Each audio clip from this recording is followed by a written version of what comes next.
What has been causing this massive crash in Bitcoin and crypto and even stocks? We now actually know the answer. Do you notice there's something different about this current crash, right?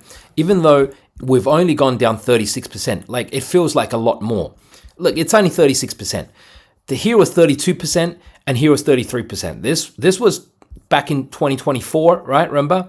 From March, 74K down to 49K Japanese yen reverse carry trade.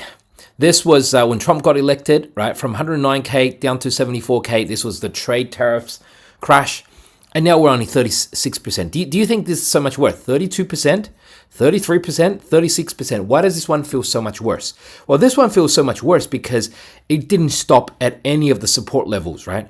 Like, for example, I had a trend line drawn through here around 92, right? We didn't get a bounce. We didn't get a bounce at all at 92. Even this model, right? Even this model, which I had before, folks can see, right? This price fractal, right, was broken, and we were kind of going along with it for about 1 month, and then was just broken. And then basically we can see the 92K support, and it went straight through. Let me just put 92K support on here. Okay, so we can see it's here. It's basically this trend line that basically started all the way from when Bitcoin was at 15K-ish. Why didn't we get any bounce off 92K? Why is it just being crashing down like this, right? Week after week after week. Basically, okay. The reason is because I've been saying it's liquidity, but you know what? There are two liquidity crises. The liquidity crisis I've been talking about in my last 3 or 4, 5, 6 videos for the last entire 2 weeks has been about the Federal Reserve liquidity. But someone who's an expert on Wall Street, he looks at it differently, and he's been calling it a liquidity with the market makers. So this is Tom Lee. He says it's a liquidity crisis with the market makers. Tom Lee, as we all know, is the guy who runs that guy.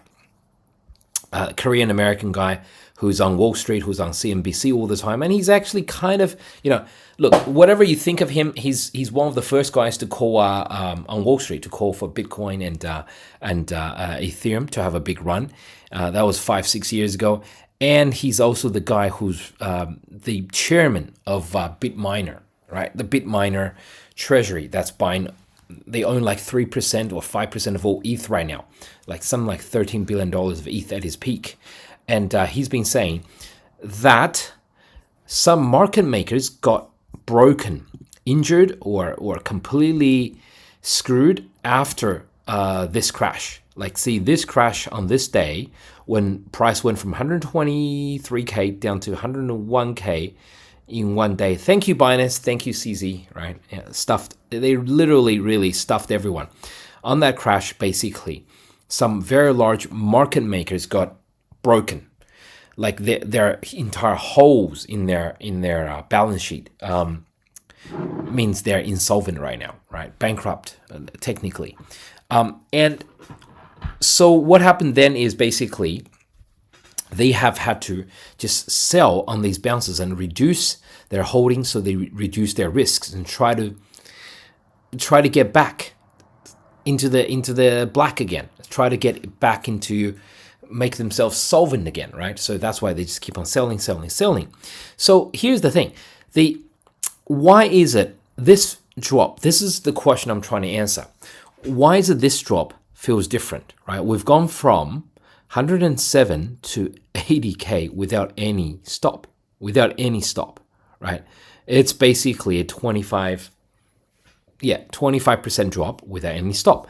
As I said yesterday in my yesterday's video, whenever we used to drop before, we had these massive short squeezes, right? So people can still sell on the bounces, right?